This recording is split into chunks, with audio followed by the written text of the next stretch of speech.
नमस्कार प्यारे मित्रों, आज के इस वीडियो में हम जानेंगे वट सावित्री व्रत कब है, वट सावित्री व्रत की पूजा विधि और पूजा सामग्री के बारे में। वट सावित्री व्रत हिंदू धर्म में बहुत ही प्रमुख और सुहागिन महिलाओं के लिए एक महत्वपूर्ण व्रत है। इस व्रत को भारतीय सुहागिन महिलाएं अपने पति की लंबी आयु की कामना के लिए करती है। वट सावित्री व्रत ज्येष्ठ माह की अमावस्या को रखा जाता है। पौराणिक मान्यता के अनुसार सर्वप्रथम वट सावित्री व्रत राजा अश्वपति की पुत्री सावित्री ने अपने पति सत्यवान के लिए किया था। साल 2025 में वट सावित्री व्रत 26 मई सोमवार के दिन रखा जाएगा। वट सावित्री व्रत के दिन सुहागिन महिलाएं वट वृक्ष की यानी कि बरगद के पेड़ की पूजा करती है। 26 मई को अमावस्या तिथि का आरंभ दोपहर 12:12 पर होगा और वहीं समापन 27 मई को सुबह 8:32 पर होगा।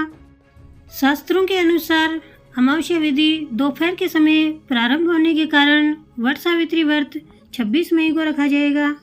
तो आइए दोस्तों, जानते हैं वट सावित्री व्रत के लिए पूजा सामग्री और व्रत की विधि किस प्रकार है।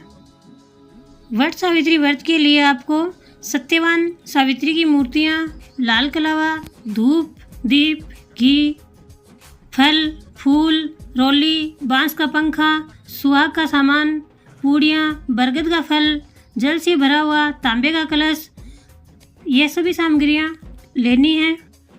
पूजा विधि के लिए सर्वप्रथम आपको टोकरी या शुद्ध पात्र में रेत भरकर ब्रह्मा की मूर्ति स्थापित करनी है तथा वाम पार्श्व में सावित्री की मूर्ति स्थापित करनी है।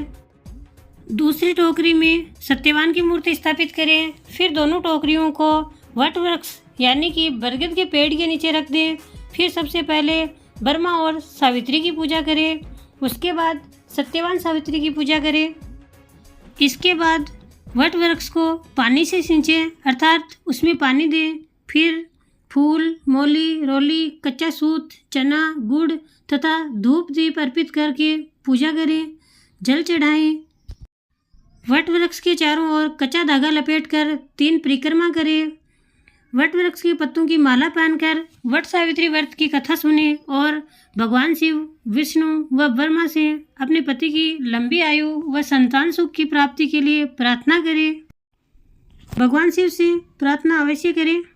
जिस प्रकार पिंपल के पेड़ में भगवान विष्णु का वास माना जाता है, उसी प्रकार बरगद के पेड़ में भगवान शिव का वास माना गया है।